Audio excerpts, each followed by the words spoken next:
Hello दोस्तों। तो इसरो ने वो कर दिखाया है जो आज तक किसी भी देश ने नहीं किया था। चंद्रयान 3 सफलतापूर्वक चांद के दक्षिणी ध्रुव पर सॉफ्ट लैंडिंग कर चुका है। ये ट्वीट आप देख सकते हो चंद्रयान 3 मिशन के संदर्भ में। क्या कहता है Chandrayaan 3? India, I reached my destination and you too. मैं अपने डेस्टिनेशन पर पहुंच चुका हूं और पूरा भारत भी अपने डेस्टिनेशन पर पहुंच चुका है। Chandrayaan 3 has successfully soft landed on the moon. Congratulation India. तो देखो, आपको पता है चंद्रयान 2 जो कुछ सफलता और कुछ खट्टे अनुभव भी लेके आया था, क्योंकि हम सॉफ्ट लैंडिंग की उम्मीद लगा के बैठे थे लेकिन वो सफल नहीं हुआ। लेकिन इसरो ने इसे पॉजिटिव साइड में लिया और उन्होंने उस समय ट्वीट किया था चंद्रयान 2 के संदर्भ में, thank you for inspiring us to always aim for the sky. और फाइनली इसरो ने कर दिखाया और चंद्रमा के दक्षिणी ध्रुव पे सॉफ्ट लैंडिंग करने वाला दुनिया का पहला राष्ट्र बन चुका है भारत। अब देखो चंद्रयान 3 के बारे में जो महत्वपूर्ण बातें हैं वो देख लेते हैं। तो चंद्रयान 3 इसे लॉन्च कब किया गया था? तो 14 अप्रैल 2023 को दोपहर को 2:35 पे इसे लॉन्च किया गया। चंद्रयान 3 को ये लॉन्चिंग डेट आपको याद रखनी है। कब? 14 अप्रैल 2023 को दोपहर 2:35 पे इसे लॉन्च किया। कहाँ से लॉन्च किया? तो इसको सतीश धवन अंतरिक्ष केंद्र, कहाँ पे? सतीश धवन अंतरिक्ष केंद्र श्रीहरिकोटा जो आंध्र प्रदेश में, वहां से इसे लॉन्च किया गया। किसके माध्यम से चंद्रयान को लॉन्च किया गया? यानी लॉन्चिंग व्हीकल कौन सा था, रॉकेट कौन सा था? तो रॉकेट था LVM-3M4, जिसे हम कॉमनली बाहुबली के नाम से जानते हैं। बाहुबली के नाम से क्यों जाना जाता है ये, इसके बारे में भी हम आगे देखेंगे। तो रॉकेट का नाम क्या है? LVM-3M4, जिसे हम बाहुबली के नाम से जानते हैं।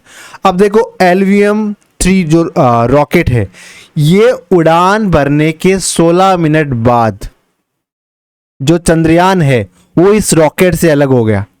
तो रॉकेट से अलग होकर फिर कहां गया? तो वो पृथ्वी की कक्षा में स्थापित हो गया और पृथ्वी की ऑर्बिट में चारों तरफ चक्कर लगाना शुरू कर दिया। इस रॉकेट के वजन की बात करें तो ये बाहुबली है, क्योंकि इसका वजन है 642 टन, यानी 640 टन वजन का ये रॉकेट है। ये रॉकेट पृथ्वी से रवाना होने के 16 मिनट के अंदर जो हमारा चंद्रयान है, इसको चंद्रयान 3 है, इसको पृथ्वी के ऑर्बिट में इसने स्थापित कर दिया। और फिर ये जो चंद्रयान 3 है, ये चंद्रमा पृथ्वी की जो ऑर्बिट है उसमें चक्कर लगाना इसने शुरू कर दिया। अब चंद्रयान का वजन कितना है?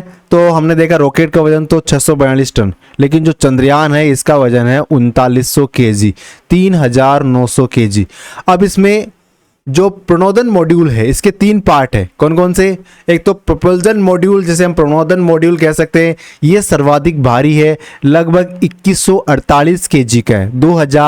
2000 kg से भी ज्यादा, 2148 kg का है। लैंडर है वो लगभग 1752 किलो का है और रोवर है लगभग 26 किलो का। ठीक है, तो रोवर 26 किलो का, लैंडर 1752 kg का, और जो प्रणोदन मॉड्यूल है वो 2148 kg का है। तो इन 3 जो पार्ट है चंद्रयान के, इनका जो कंबाइंड वजन है वो कितना है? वो 3900 किलोग्राम है। ठीक है, अब चंद्रयान 3 एक बात को और लेके सुर्खियों में रहा, ये दुनिया का सबसे सस्ता चंद्र मिशन है। कैसे? क्योंकि इसका जो बजट है वो मात्र 615 करोड़ है। और आपको ये जान के हैरानी होगी, जो आदि पुरुष मूवी थी उसको बनाने में 700 करोड़ रुपए लग गए थे, और ये चंद्रयान 3 मात्र 615 करोड़ में भारत को चंद्रमा के दक्षिणी ध्रुव पे पहुंचा दिया। चंद्रमा पे सॉफ्ट लैंडिंग कराने वाला दुनिया का 4था देश बना दिया। तो बहुत ही कम कीमत पे, बहुत ही नॉमिनल कॉस्ट पे इसने ऐसा किया है, जबकि बाकी जो राष्ट्रों के जो मिशन होते हैं वो इसके मुकाबले बहुत बहुत बहुत ज़्यादा महंगे होते हैं। अब किस प्रकार इसने काम किया, तो हमने देखा कि हमने बात करी कि जो रॉकेट था एलवीएम रॉकेट, उसने 16 मिनट के बाद पृथ्वी के ऑर्बिट में से स्थापित कर दिया, पृथ्वी की कक्षा में स्थापित कर दिया, और ये इस प्रकार इसने चक्कर लगाना शुरू किया। अब इसके अंदर बाद में इसमें क्या किया गया, इस चक्कर की साइज को बढ़ाने के लिए ये इंजेक्शन पॉइंट है, यहाँ पे इसको फोर्स दिया जाता और इसका चक्कर है वो थोड़ा बड़ा हो जाता, यानी इसकी जो कक्षा है वो थोड़ी बड़ी हो जाती, और फिर इस पॉइंट पे आता और फिर से इसकी कक्षा को थोड़ा सा फोर्स लगा, क्योंकि उसमें जो पावर का कॉन्सेप्ट रखा गया कि ताकि मैन्युअली इसमें पावर लगा के उस कक्षा को बड़ी किया जा सके। और फिर इसके बाद में एक पॉइंट ऐसा आया जब पृथ्वी की कक्षा से इसको चंद्रमा की कक्षा में ट्रांजैक्ट किया गया, और इसे कहते हैं lunar transfer trajectory integrated module phase के माध्यम से इसे ऐसा किया गया। अब क्या हुआ, अब चंद्रमा की कक्षा में बड़ा, इसकी कक्षा बड़ी थी, अब इसे थोड़ा थोड़ा कम करना शुरू किया गया और कहां तक पहुंचाया, इसे पहुंचाया 100 into 100 किलोमीटर लूनर ऑर्बिट पे पहुंचा दिया, यानी सबसे छोटी कक्षा। अब यहां से शुरू होता है जो फेज, टफेस्ट फेज होते हैं, और उन टफेस्ट फेज को 4 भागों में रखा। जो लास्ट के 15 मिनट थे चंद्रमा पे सॉफ्ट लैंडिंग के, वो सबसे ज्यादा महत्वपूर्ण पॉइंट थे, क्योंकि इसे पॉइंट ऑफ टेरर कहा था जो इसरो के वैज्ञानिक है उन्होंने, क्योंकि पिछली बार भी कुछ ऐसा हुआ था। तो बाद में उस 15 मिनट के फेज को 4 भागों में बांटा गया, और इसके जो तीसरा भाग था उसे फाइन ब्रेकिंग चरण कहा गया है, और चौथे भाग को टर्मिनल रिसेट पॉइंट कहा गया। क्या कहा गया, टर्मिनल रिसेट पॉइंट कहा गया। अब जो चंद्रयान है उसका जो इंटीग्रेटेड मॉड्यूल है, इसमें मैंने आपको बताया एक तो लैंडर है, एक रोवर है और एक प्रपल्जन है। तो ये इंटीग्रेटेड मॉड्यूल कुछ इस तरीके का है, जैसा कि लगभग पूरा भारतवर्ष इसे लाइव देख रहा था, तो आपके सामने चित्र स्पष्ट है। अब इसके अलग अलग पार्ट में देखते हैं, तो ये है लैंडर मॉड्यूल, और इसके अंदर जो ये बॉक्स बना हुआ है इसके अंदर है अपना रोवर, और ये जो बॉक्स नीचे वाला दिख रहा है आपको, ये क्या है, ये प्रोपल्जन मॉड्यूल है, यानी ये नेविगेशन करने का काम कर रहा था प्रोपल्जन मॉड्यूल। अब इसके बाद में आप कहोगे कि रोवर कैसा दिखता है इसके अंदर, वैसे तो आप लाइव देख रहे हो तो थोड़ी देर के अंदर आपको रोवर भी बाहर आ जाएगा, वो भी दिखाई देना शुरू कर लेगा। लेकिन अगर हम इसके मॉड्यूल को देखें तो कुछ इस प्रकार का है, अपना रोवर है जो, ठीक है। आगे चलते हैं। अब बाद में आगे क्या होगा, सॉफ्ट लैंडिंग तो हो गई, इसका ये बॉक्स खुलेगा और इस तरह से एक ढलान नुमा आकृति में ये रोवर इससे लैंडर से बाहर आएगा और चांद के सरफेस पे विजिट करना शुरू कर देगा। अब इसमें किस प्रकार से इसको नेविगेट करेगा, ये सारी टेक्नोलॉजी इसके अंदर है, जो चांद की सरफेस पे दौड़ेगा और भारत का झंडा चंद्रमा पे बुलंद करेगा। और ऑलरेडी कर दिया है, लेकिन बहुत सारे रिसर्च वर्क करने के बाद ये ना सिर्फ भारत को, जिस प्रकार हमारे प्रधानमंत्री कह रहे थे कि पूरे दुनिया को लाभान्वित करेगा आगे के चंद्र मिशनों के लिए या स्पेस मिशनों के लिए। अब देखो चंद्रयान 3, इसका मिशन के उद्देश्य क्या है, किस लिए इसे छोड़ा गया है। तो सबसे महत्वपूर्ण काम क्या है, सुरक्षित और सुगम लैंडिंग करवाना, सॉफ्ट लैंडिंग करवाना। सॉफ्ट लैंडिंग का मतलब क्या होता है, एक क्रैश लैंडिंग होती है। क्रैश लैंडिंग मतलब उसमें कंट्रोल्ड सिस्टम नहीं होता, वो ऑटोमेटिक क्रैश करता था चंद्रमा के सरफेस पे। लेकिन कहां पे लैंड करवाना, हर चीज कंट्रोल तरीके से चंद्रमा पे लैंड करवाना, उसे हम कहते हैं सॉफ्ट लैंडिंग। तो इस सॉफ्ट लैंडिंग में भारत सफल हो गया है। रोवर है उसको चंद्रमा पे घूमते हुए दर्शाना, अभी कुछ देर के अंदर जो रोवर है चंद्रमा पे घूमते हुए दिखना शुरू कर देगा, क्योंकि सबसे महत्वपूर्ण, सबसे टफेस्ट फेज इसरो ने पार कर लिया है। और उसके बाद जो महत्वपूर्ण काम है वो वैज्ञानिक प्रयोगों का संचालन करना, ये चंद्रयान-3 के मिशन के उद्देश्य है। अब इसके बारे में बात करें, 21 तारीख को जो इसरो ने ट्वीट किया था, उन्होंने कहा था कि वेलकम बड़ी, चंद्रयान का जो 2 का ऑर्बिटर है, क्योंकि इस बार ऑर्बिटर नहीं भेजा गया है, उसने चंद्रयान-3 से संपर्क स्थापित कर लिया है।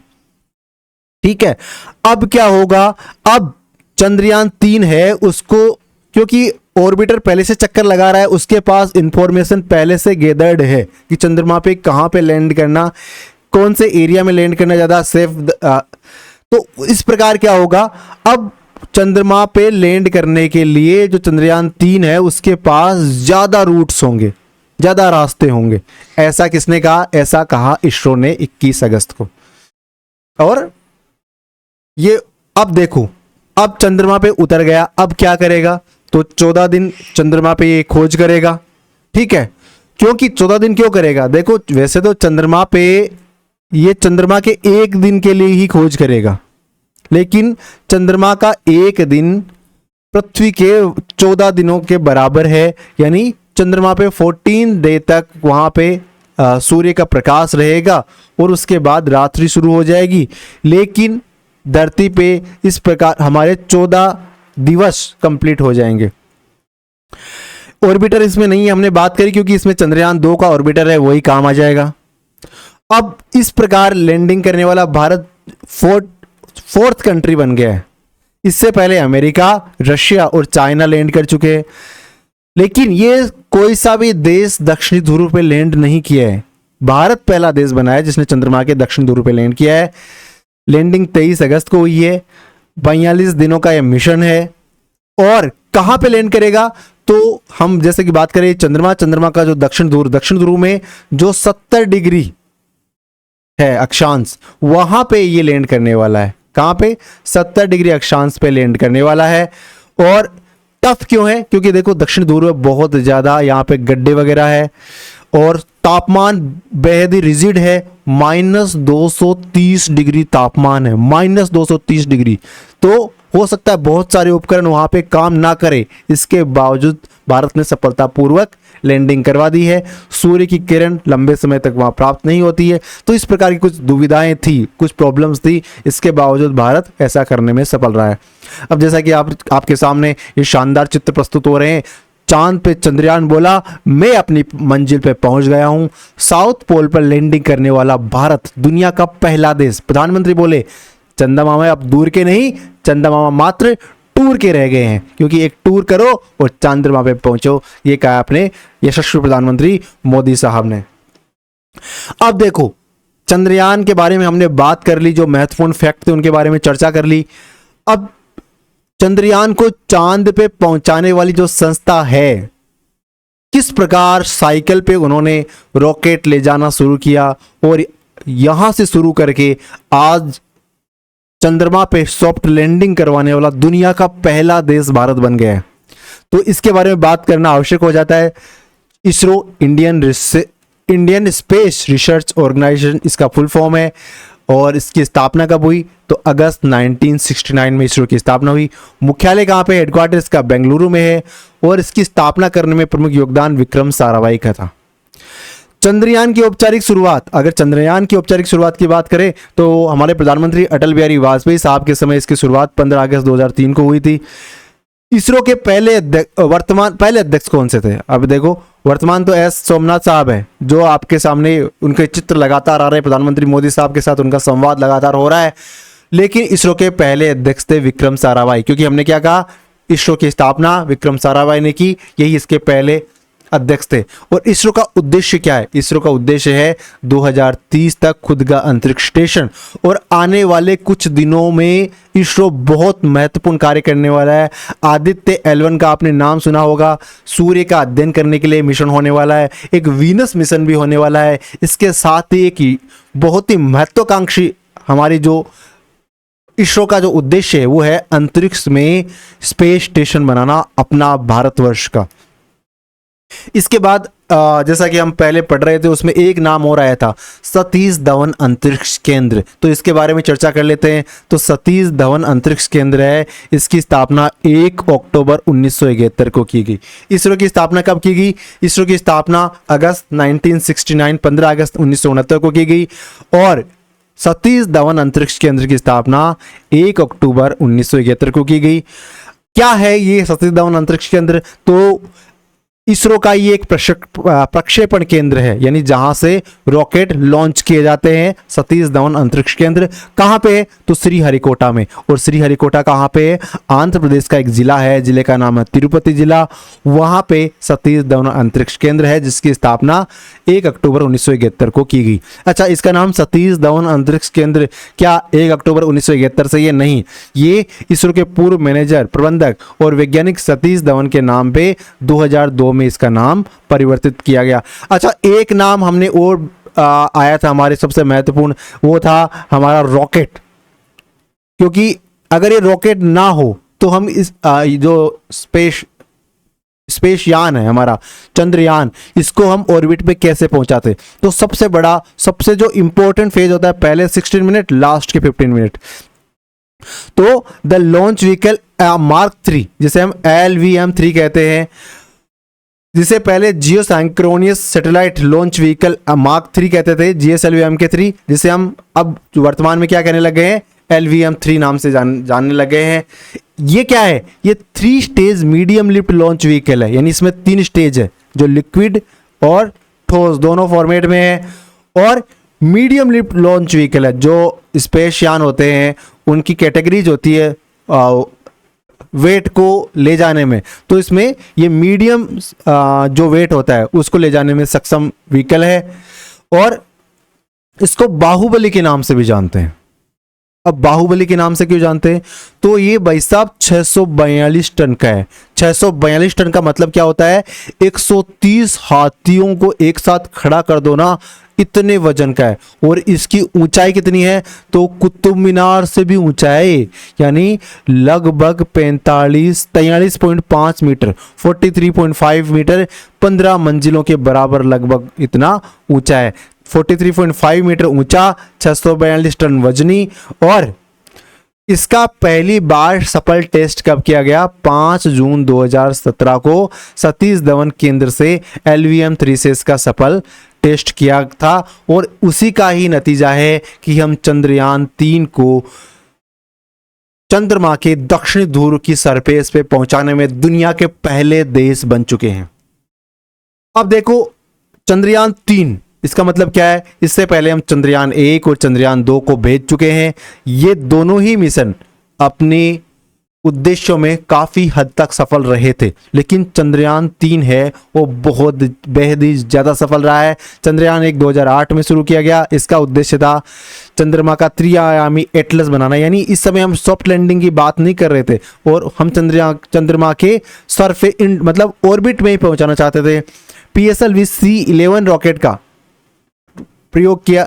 अब हम जिस रॉकेट का उपयोग कर रहे हैं वो LVM-3 नाम से है और चंद्रयान 1 के समय polar satellite launch vehicle C11 था, उसके माध्यम से हमने चंद्रयान 1 को भेजा था। बाद में चंद्रयान 2, जिसको 22 जुलाई 2019 को लॉन्च किया गया, यानी जुलाई 2019 आपको याद रखना है। इसमें ऑर्बिटर था, लैंडर था, रोवर था। इस बार ऑर्बिटर नहीं है, ऑर्बिटर पहले वाला ही उपयोगी है, तो वही काम आ जाएगा। तो हमने सोचा कि दोबारा खर्चा नहीं करते हैं, क्योंकि इसरो ने बहुत कम बजट पे ये काम किया है। लक्ष्य क्या था इसका? तो चंद्रमा के दक्षिणी ध्रुव की खोज करना। जो यान था वो GSLV MK3 M1 था, ठीक है। यद्यपि लैंडर और रोवर दुर्घटनाग्रस्त हो गए थे, क्रैश लैंडिंग हो गई थी, लेकिन ऑर्बिटर सफल रहा था। तो ये हमारे चंद्रयान 1 और 2 के बारे में जो महत्वपूर्ण डेटा है वो चंद्रयान 1 2008, चंद्रयान 2 2019, 22 जुलाई 2019 को लॉन्च किया गया था। अब देखो हमने इस कड़ी में एक सक्सेसफुल कार्य किया था, वो था जिसकी पूरी दुनिया में सराहना हुई थी, वो था MOM मिशन, यानी मार्स ऑर्बिटर मिशन, मार्स में हमने अपने ऑर्बिटर को भेज दिया था। और ये कब किया था? तो ये हमने 24 सितंबर 2014 को सक्सेसफुली पहुंचा दिया था। इस मिशन को लॉन्च 5 नवंबर 2013 को किया, मतलब धरती से हमने 5 नवंबर 2013 को भेजा, लेकिन 24 सितंबर 2014 को ये मार्स के ऑर्बिट में स्थापित हो गया। और इस प्रकार करने वाला दुनिया की चौथी स्पेस एजेंसी बन गई थी। एक नासा, रोसकॉस्मोस और ESA यानी यूरोपियन स्पेस एजेंसी के बाद में चौथी हमारी हो गई थी इसरो। ठीक है, तो इस प्रकार इसी कड़ी में जिस प्रकार ये अक्षय कुमार के लिए एक नई मूवी का कह सकते फेज तैयार हो गया है, MOM पे उन्होंने बनाई दिया है। अब जल्द ही मुझे लगता है कि इसके लिए चंद्रयान 3 के लिए डेफिनेटली मूवी अक्षय कुमार बनाने वाले हैं। अब आपके सामने है 3 घंटे पहले का जो ये ट्वीट, इसका कुछ मायने बचे नहीं है क्योंकि सक्सेसफुली हमने लैंड कर लिया है चंद्रमा के सरफेस पे और जल्द ही हमारा रोवर चंद्रमा की धरती पर दौड़ने लगेगा। और इस वीडियो में बहुत सारी बातें हमने समाहित करने का प्रयास किया है, लेकिन एक दो बातें अगर छूट गई है तो हम बाकी अन्य वीडियो में भी रखेंगे। और हमारे RS प्री एग्जाम के पॉइंट ऑफ व्यू से जो भी महत्वपूर्ण बातें हैं उसको हम आगे की वीडियो में भी चंद्रयान 3 के संदर्भ में जो होगी वो लाते रहेंगे। Thank you, all the best.